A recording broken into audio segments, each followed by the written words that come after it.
목사님, 목회를 잘할 수 있는 방법이 무엇입니까? 하는 그러한 질문을 했습니다. 그러자 목사님이 미소를 탁 지으시면서 하신 말씀이, 목회는 한 가지만 잘한다고 되는 것이 아닙니다. 목회는 사람이 하는 것이 아니고 하나님께서 하시는 것이지요. 그러니까 목사가 할 수 있는 것 중에 가장 중요한 것을 들라고 한다면은 성도들의 마음을 어루만지는 일이라고 저는 말할 수 있습니다 하고 대답하시더라는 이야기입니다. 사람과 사람 사이에서 가장 중요한 것이 바로 무엇이냐 하면 마음을 만지고 영혼을 타치하는 것이 가장 중요합니다. 그러다 보니까 강조점을 두는 것이 무엇이냐? 바로 영혼의 문제입니다. 영혼을 귀히 여길 줄 알아야 하고, 영혼을 타치하고 우리의 마음을 감동하는 설교가 가장 좋은 설교라고 말할 수 있고요. 영혼을 귀히 여기는 교회가 가장 좋은 그러한 교회입니다. 왜냐하면은 하나님의 관심이 어디 있느냐? 바로 우리 영혼에 있기 때문에 그렇습니다. 그래서 하나님은 사람의 외모를 보지 않으시고 중심을 보신다고 말씀하시는 이유도 거기에 있습니다.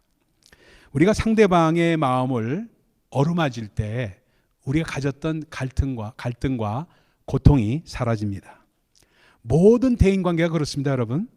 가족 간에도 그렇고요, 성도 간에도 그렇고요, 직장 동료들 간에도 그렇고요, 서로가 서로의 마음을 만질 때 갈등과 고통은 사라지게 됩니다.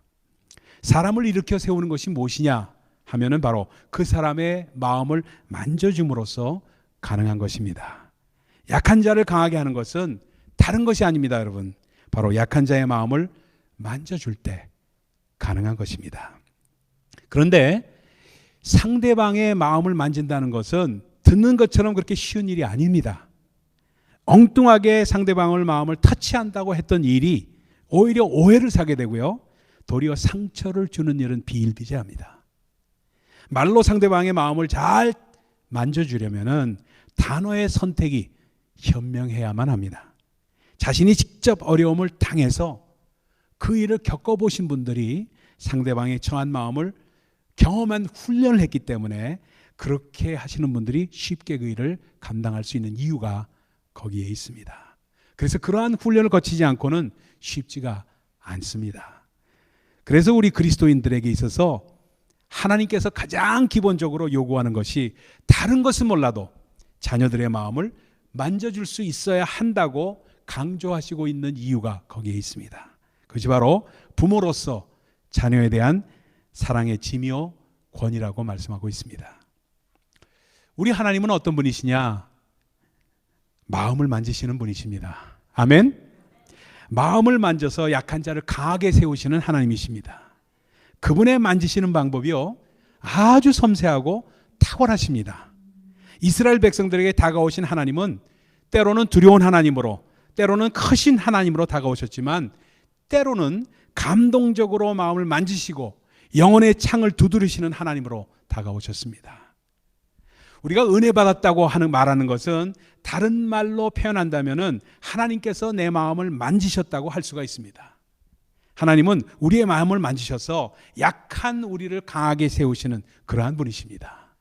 그래서 그분의 다가오심은 새벽빛처럼 일정하고 감동적이라고 말하는 것입니다. 이러한 하나님, 마음을 만지시는 하나님의 모습을 우리는 오늘 본문에서 찾아볼 수가 있습니다. 우리는 오늘 본문을 대하면서 두 가지 은혜를 기대를 합니다. 첫 번째는 내 마음을 만지시는 하나님을 경험하는 은혜입니다. 오늘 여러분의 마음이 만져지시기를 예수 그리스도의 이름으로 축원을 드립니다. 이러한 하나님을 절대로 놓쳐서는 안 됩니다. 두 번째는 우리가 다른 사람의 마음을 만지는 방법과 그 감각을 알게 하시는 은혜가 우리에게 있습니다. 여러분, 우리도 영혼을 타치하고 다른 사람의 마음을 만져서 약한 자를 강하게 세우는 사람이 되기를 예수 그리스도의 이름으로 축원을 드립니다. 바로의 강력한 그러한 거부와 연이은 핍박이 다가옴으로 말미암아 이스라엘 백성들은 오늘 본문에서 아주 주저앉고 말았습니다. 낙담하였습니다. 마음이 아주 상했어요. 이에 따라서 연쇄방언으로 모세의 마음도 무너져 내리고 말았습니다. 이스라엘의 지도자로서 사명을 제대로 감당해 보지도 못한 채 낙담부터 먼저 하는 그러한 상황이 벌어졌습니다. 바로의 거부는 마치 철옹성처럼 느껴졌던 것입니다. 그렇지 않아도 모세로서는 젊었을 때 동족을 돕다가 오히려 그들로부터 심한 거절감을 경험하고 상처가 심했던 그러한 모세였는데, 그 이 바로의 심한 거절은 그의 거부감의 상처를 되살아나게 했고 그로 하여금 쉽게 무너지고 낙담하게 만들었던 것입니다. 겨우겨우 추슬러 올라온 모세의 마음이 다시 무너지면서 호렙산에서 하나님께 했던 그 말이 다시 나오게 됩니다. 나는 입이 둔한 자입니다. 이게 무슨 말입니까? 상처가 재발했다는 것입니다. 마음의 상처는 마치 뭐와 같냐면 herpes 바이러스와 같습니다. herpes 바이러스가 누구에 맞냐면 우리 한국 사람들에게 특히 많습니다. 미국 사람들은 오히려 성병으로 취급하기 때문에 굉장히 두려워하는데 우리 한국 사람들은 herpes 바이러스가 굉장히 많습니다. 그래서 피곤하면 입이 부르짖으시는 분들이 있죠. 그리고 터지고 마는 것, 이 herpes 바이러스 보균자이기 때문에 그렇습니다.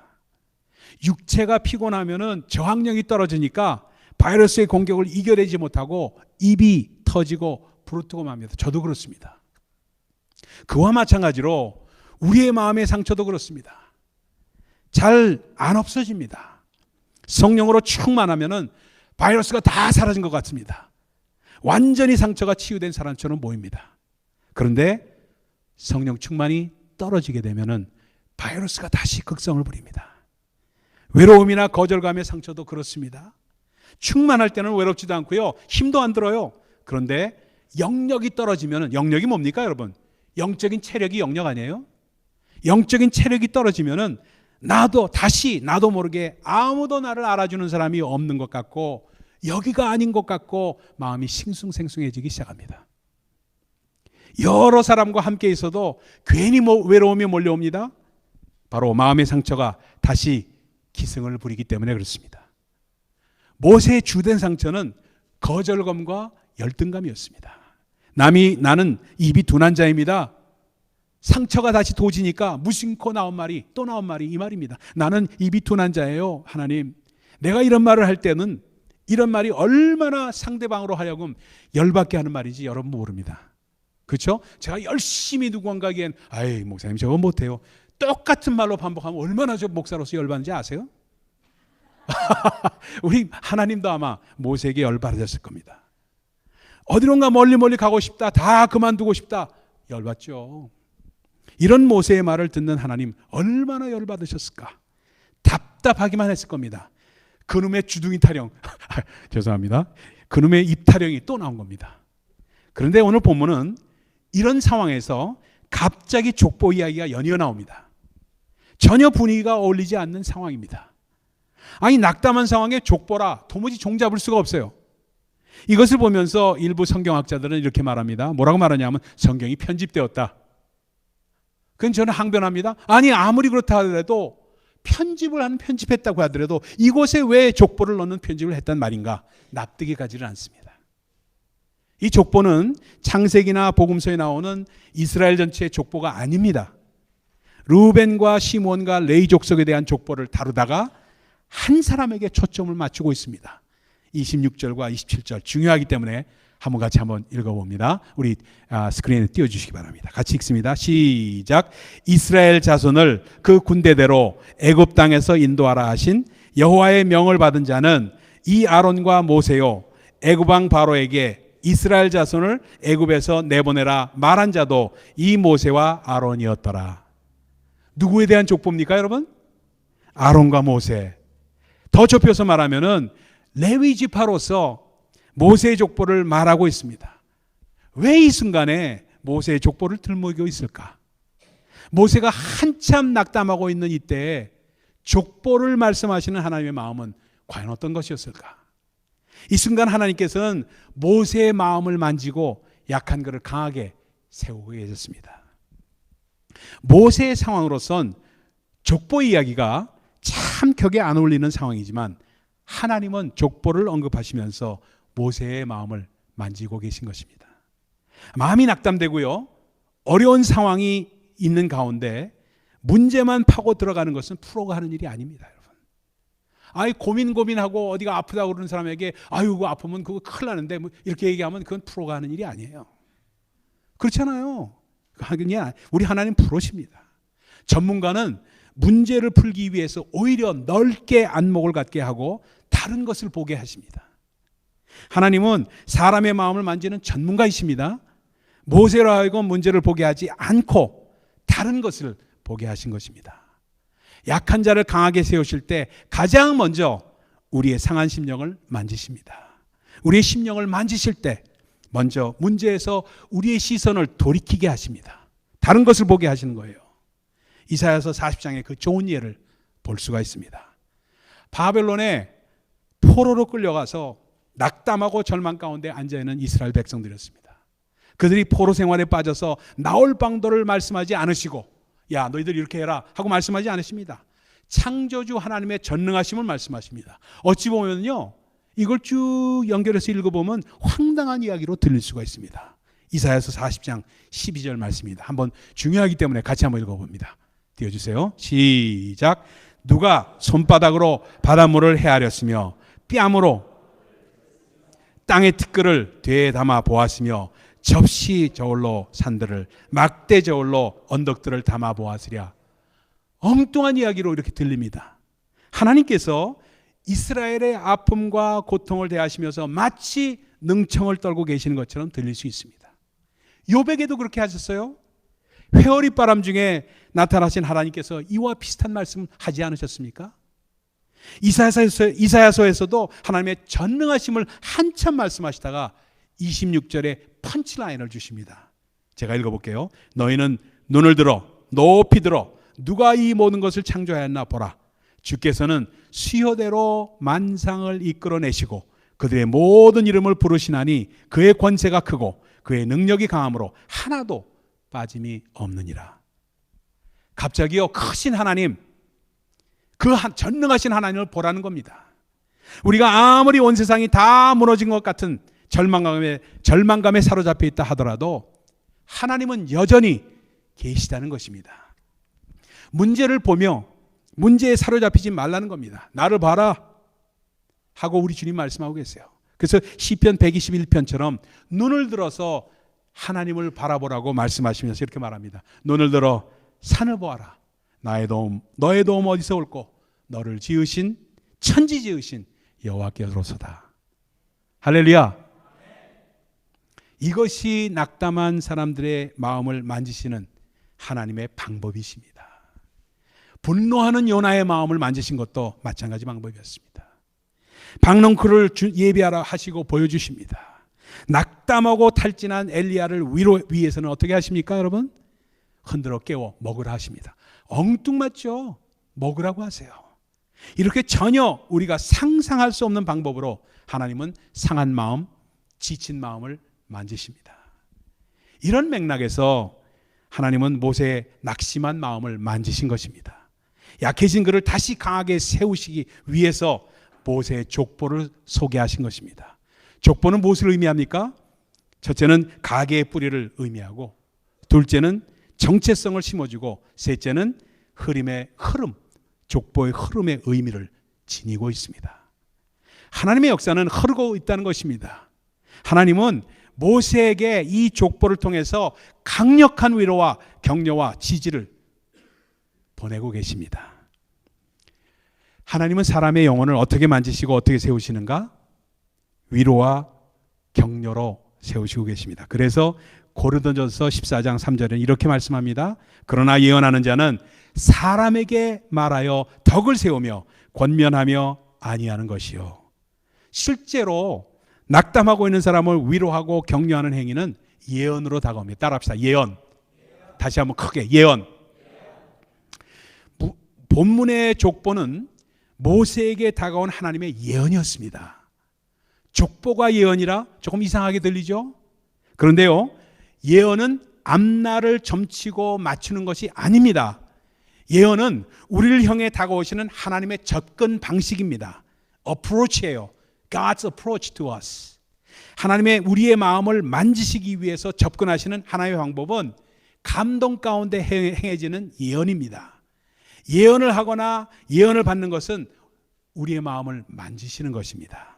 그렇기에 실제로 예언은 특별한 은사자만 하는 것이 아니라 오늘 아침 묵상을 말씀 가운데서 감동으로 다가오는 말씀은 하나님께서 우리를 향한 어프로치, 그분의 접근 방식이요, 그분의 예언이라는 것입니다. 감동을 통해서 하나님께서 다가오십니다. 그렇기 때문에 감동은 너무너무 중요합니다. 예수님은 마태복음 11장 이렇게 말합니다.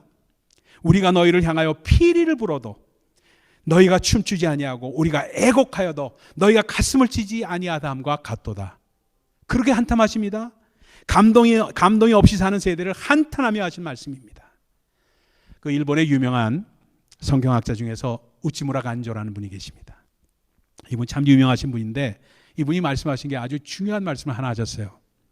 하나님이 인간을 저주하신다면은 질병이나 실패나 죽음 따위로 저주하지 않고 성경을 읽어도 믿지 못하는 마음으로, 하나님이 살아계시는 것을 믿지 못하는 마음으로, 감사하는 마음이 우러나오지 못하는 마음으로 저주하실 것입니다 하고 말씀을 지적을 하십니다. 무서운 말입니다. 우리 마음에 감동이 없는 것 자체가 저주라고 말씀하고 계십니다. 특히 예수 믿는 사람이 성경을 읽어도 말씀이 마음에 와닿지 않으면 무언가 하나님과의 관계에서 장애가 있는 것입니다. 이 자체가 그리스도 안에서 가장 괴로운 일입니다. 감동은 하나님의 은혜요, 축복입니다. 우리의 마음에 감동이 있고 말씀이 우리 마음 가운데 깨달음으로 다가오고 말씀을 들을 때마다 눈물이 나고 가슴이 벅차다면 이것이 곧 은혜입니다. 하나님의 다가오심 어프로치이기 때문에 그렇습니다.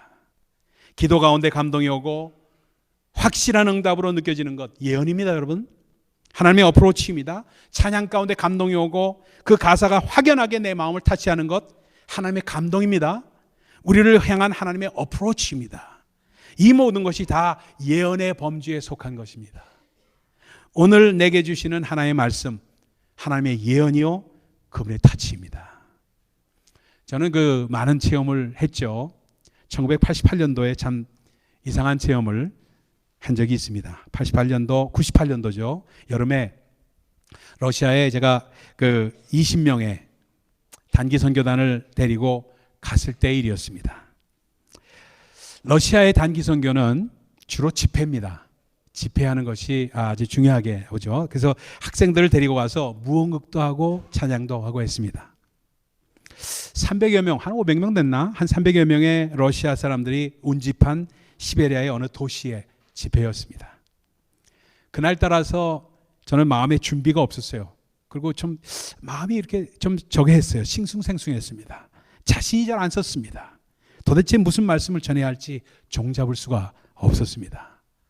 학생들의 순서는 다 지나가고 조금 제가 나가서 설교를 해야 하는데 토역자도 제대로 준비되어 있지 않은 상태에서 그 마을에서 영어를 조금 한다는 러시아 선생님을 데리고 왔습니다. 중학교 선생님을 데리고 왔어요.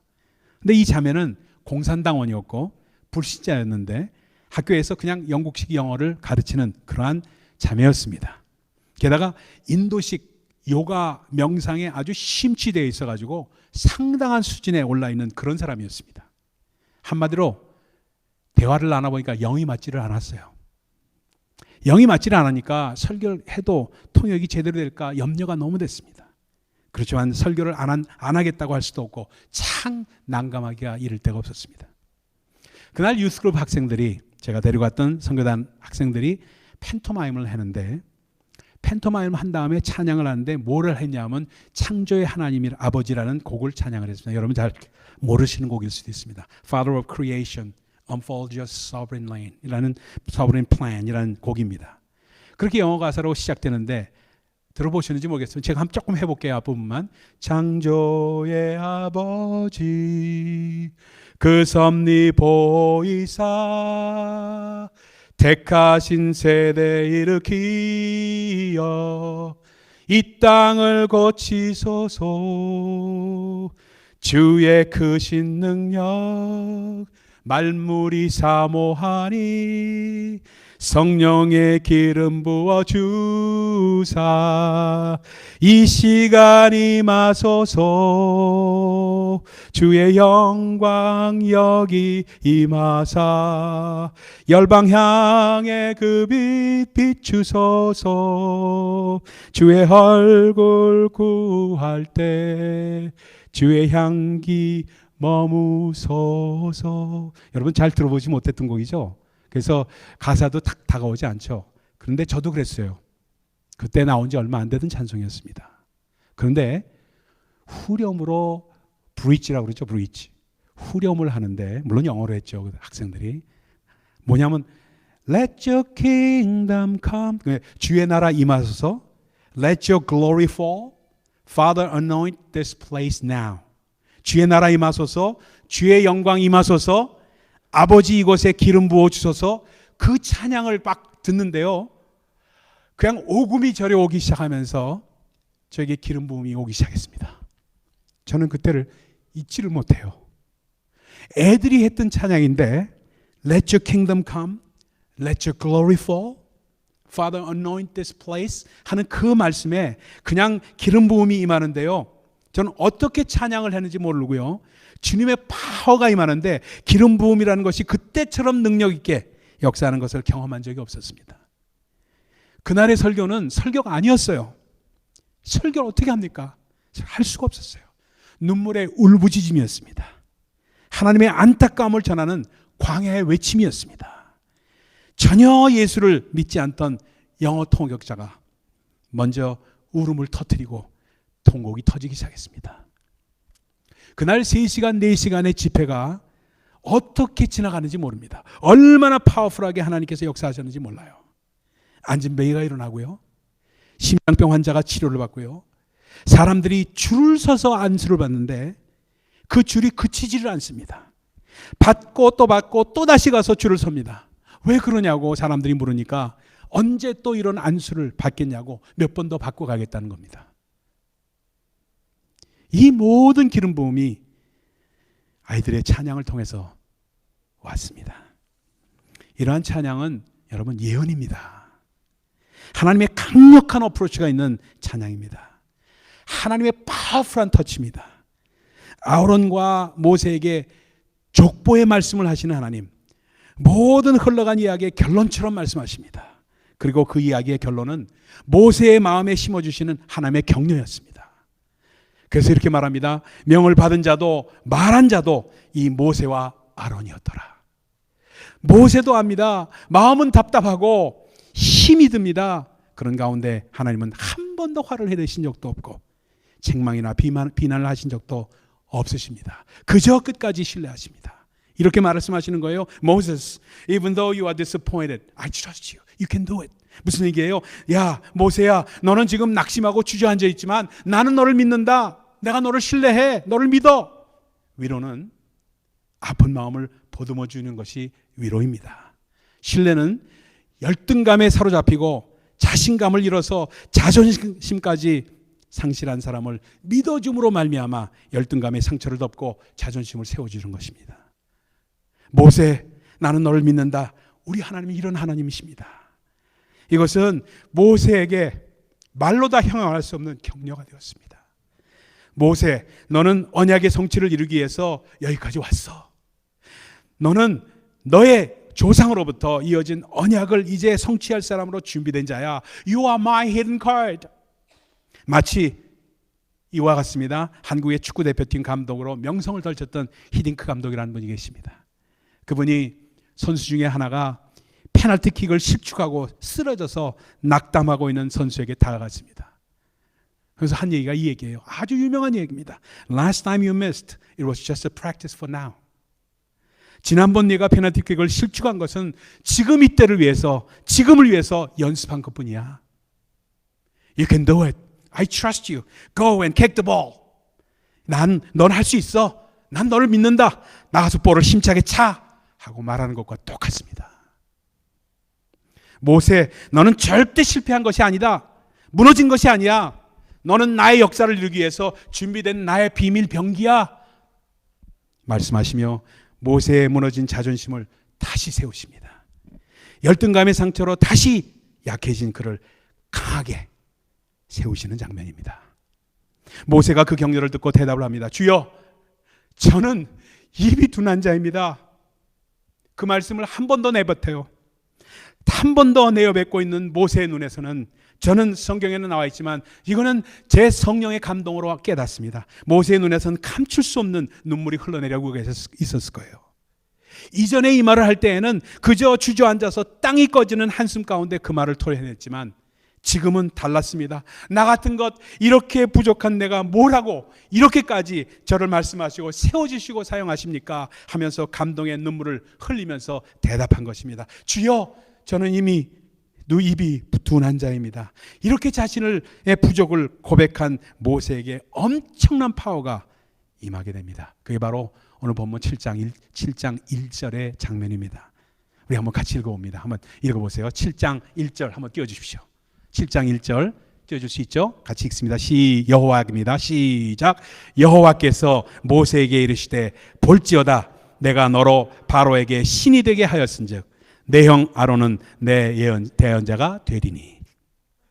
하나님의 만지심을 경험한 모세는 이제 신적 권위를 지니게 되신 겁니다. 따라합시다. 신적 권위. 살다 보면요, 모든 일이 잘 안 풀리는 것 같고요, 하나님은요 멀리 있는 것 같이 느껴질 때가 있습니다. 아무리 일이 꼬인 것처럼 어렵게 보이는 그때에도 우리 하나님은 새벽빛처럼 일정하게 나오셔서 우리의 마음을 만지시기를 원하십니다. 여러분, 그러한 하나님을 놓치지 마십시다. 그 하나님께서 이 자리에 계시고 그 이 자리에 계신 하나님께 여러분은 여러분의 마음을 내어드리십시오. 그분께서 우리의 마음을 타치하시기를 원하십니다. Lord, I give you my heart. 내 마음을 주님 드립니다. 주님, I give you my soul. 내 영혼을 주님 앞에 드립니다 하는 고백이 우리 가운데 나와야 하는 이유가 바로 거기에 있습니다. 왜? 그 마음과 그 영혼을 어루만지시기를 원하시는 우리 하나님이시기 때문에 그렇습니다. 오늘 우리 모두 일어서십시다. 전부 일어서십시다. 전부 일어서서 이 시간 여러분의 마음에, 여러분의 가슴에 손을 얹으시기 바랍니다. 이 시간에 손을 얹으시기 바랍니다. 우리 주님이 여러분을 터치하시기를 원하십니다. 우리의 고백은 주님, 제 마음을 주님께 드립니다. 제 영혼을 주님께 드립니다 하는 고백입니다. 주님의 만지심을 받으십시오. 그리고 이제 우리도 다른 사람의 마음을 만지고 타치하는 그러한 손과 입이 되게 하옵소서 하는 기도를 하시기 바랍니다. 아프신 분들, 어디 아프신 분들이 있으신 분, 여러분들 그 아프신 부위에 손을 얹으시기 바랍니다. 그리고 이 시간 잠깐 한 2분간만 통성으로 기도를 하겠습니다. 아버지, 이 시간에 역사하여 주셨기를 원합니다. 우리의 마음을 만져주셨기를 원합니다. 우리의 상한 심령을 어루만져 주시옵소서. 우리의 약한 자를